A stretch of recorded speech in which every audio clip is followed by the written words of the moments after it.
I've got Buddy right here. He just hates the cameras, the lights, the whole setup. Hey, Buddy. Come here, Buddy. Oh, fine. Over here. Come over here. Can you come get down? Good, Buddy. You are so cooperative. Hey guys, what's up? My name is Jen, and this is my service dog, Buddy. Buddy is a medical alert and response dog for not only chronic migraines, but also for POTS, postural orthostatic tachycardia syndrome. Today's video is going to be about DPT, deep pressure therapy, and this is one of Buddy's service dog tasks. Outside of Buddy's alerts to let me know that an episode is coming before it even happens, I've got to say DPT is probably the #1 task that we use on an ongoing basis. If you have a POTS service dog, you know how useful this task is, and if you have a POTS service dog in training, this is probably a task that you have heard thrown out in the service dog community over and over and over again, and that is because it is a game changer. This video has a couple of goals. I want to tell you guys about how I trained Buddy to do it. I did it myself, 2 simple steps, using some of those basic puppy commands that every service dog in training should already know.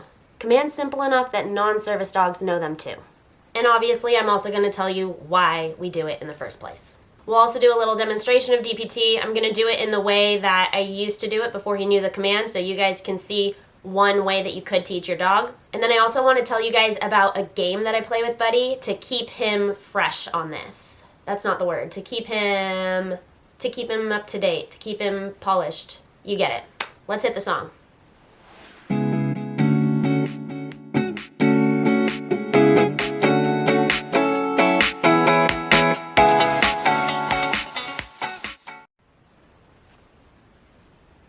Yes, sir. I'm just gonna let him do his thing. He sees his ball. Okay, get it. All right, sit. Good boy. Okay, he got his ball. Do you have to put it on my face? Buddy, cover. Good. So this is DPT. Not the best DPT he's ever done, because he's not totally over. I like to have Buddy sort of in the middle of my legs. I like to have him facing me. This is just personal preference. You can kind of put your dog however you want, however it works best for you. In the United States, ADA law doesn't mandate that DPT has to be in a certain position or that tasks have to be a certain way. It's more up to the dog and the handler and what works best for your situation. Okay. Now that said, I'm not a dog trainer. I'm not a lawyer or anything like that. I'm just a patient. So anything that I say, guys, make sure you do your own research, look into it, talk to a trusted trainer, talk to your doctor, and only take the information that is relevant to you and makes sense in your life and that you have cleared with the professionals that you are in touch with. Do not trust me? I'm a rando on the internet. The word I said to put Buddy in this position is cover. Cover is our cue word that means do DPT. Can you come all the way over, Buddy? Cover? Good.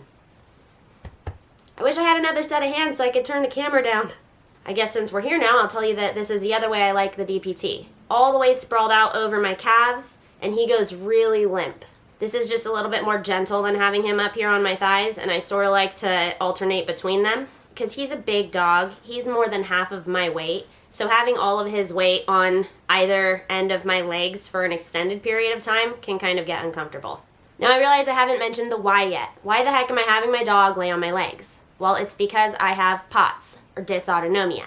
Dysautonomia is dysfunction of the autonomic nervous system, and one of the most debilitating symptoms that I get is these crazy rapid heart rates, sometimes drops in blood pressure, and that can lead to fainting. DPT helps with that pooling in the lower extremities, and it helps with the fact that when I stand up from a seated or a laying down position, my body is not able to make up for the change in blood stuff that happens. You can tell by my sentences that something is wrong. My blood doesn't like to go to my brain. It likes to just kind of pool in my extremities sometimes. And so having the dog lay there, lay here, get up, alternate, helps get that blood back up to me, and it helps me feel a lot better. And it's not just that I feel better. It can actually stop episodes in their tracks. This will actually stop me from fainting, and that will stop me from the ripple effect of feeling crappy after fainting and after going through a really bad episode. It's just like any acute injury, like on your skin. The worse the injury is, the longer the recovery time. Kind of the same thing with stuff like migraines and fainting. At least for me, the worse it is, the worse the recovery time.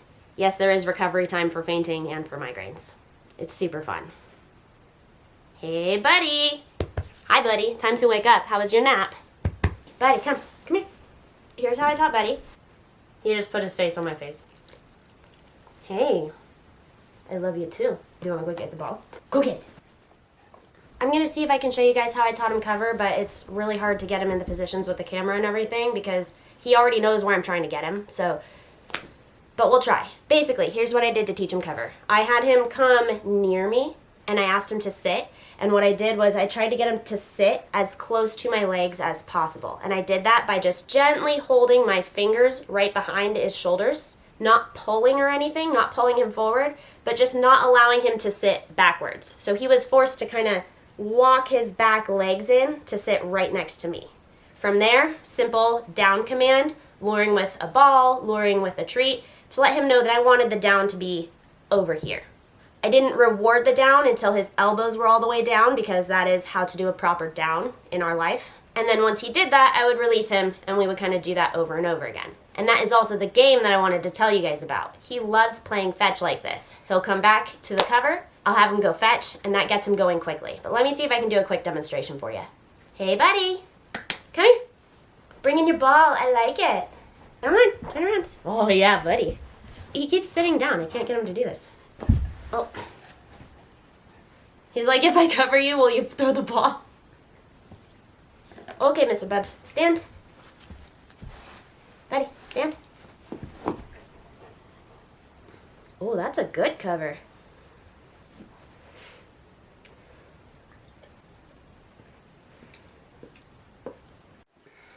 Okay, pause. Can we pause for a sec? Can you guys tell me if you're seeing what I'm seeing or if I'm losing my freaking mind? Because I think Buddy just did something really cool.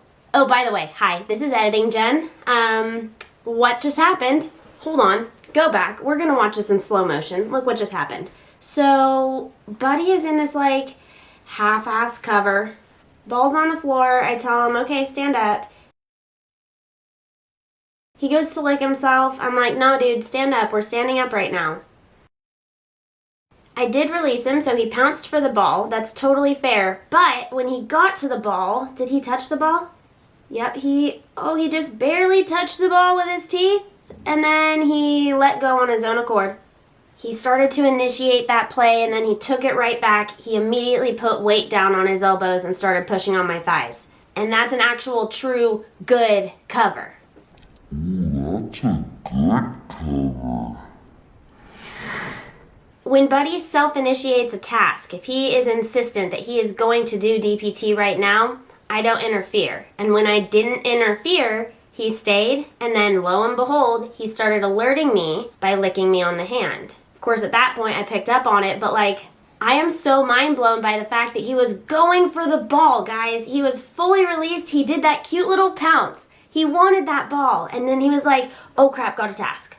Like, what did I do to deserve this dog?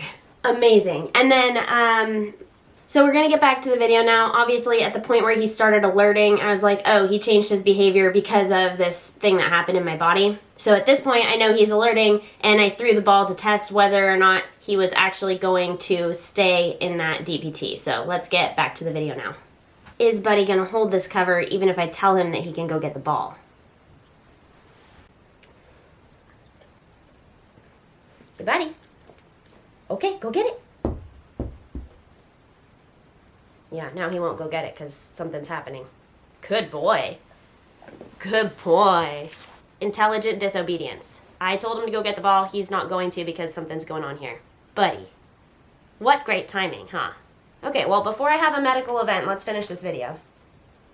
The only other thing that I wanted to mention here is that you don't want to add your cover command until the dog is fully where you want, not mostly where you want. So if I'm doing this thing with the sitting and the down and the luring and all that, if Buddy gets sort of there but he's not putting any weight on me, I'm not going to tell him that he's doing a good cover because that is not a good cover and I don't want him to have the wrong association with that word. Like I said, I'm not a dog trainer, but this seems to be very universal with the dog trainers that I've studied from because like I've taken a bunch of classes, free classes, paid classes. You don't want to confuse the dog into thinking that half of the command is the true command. So once Buddy actually started bearing weight on me, I would tell him good cover. he was able to pick up that cover meant that, and then that is how we do it now. It's the same thing as when you get a little tiny puppy and you teach them to sit or you teach them to lay down by luring the treat and then rewarding them when they get there and teaching them the word once they get there. Same thing, different trick. This one just happens to help people who have disabilities.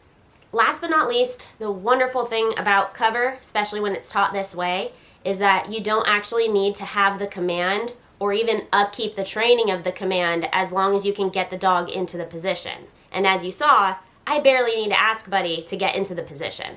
He's actually a dog that hates to cuddle. So it was actually sort of like pulling teeth to get him to lay over me the first couple of times. But I think he was able to figure out eventually on his own that the response was really important to me because he's the one who's telling me that things are going wrong. So I think he knows that this is something that he has to do.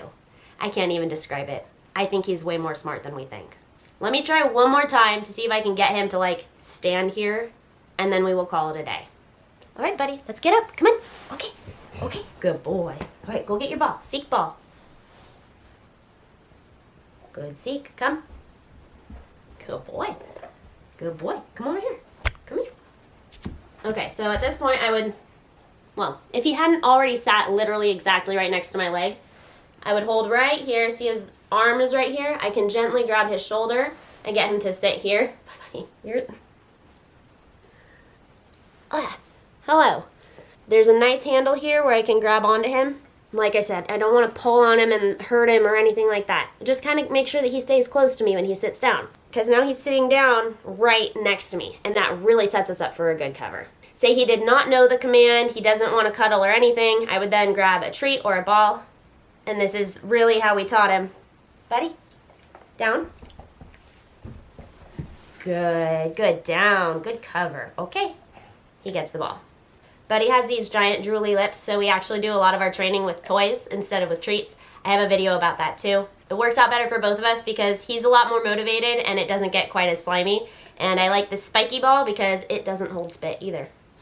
This was inside a bark box toy and it just lasts forever. Okay? Good boy. Well guys, hope this helps. Really simple, quick, easy video, but I think that this task is so important that it deserves its own spot on my YouTube. And that's it for me, guys. I'll see you next week.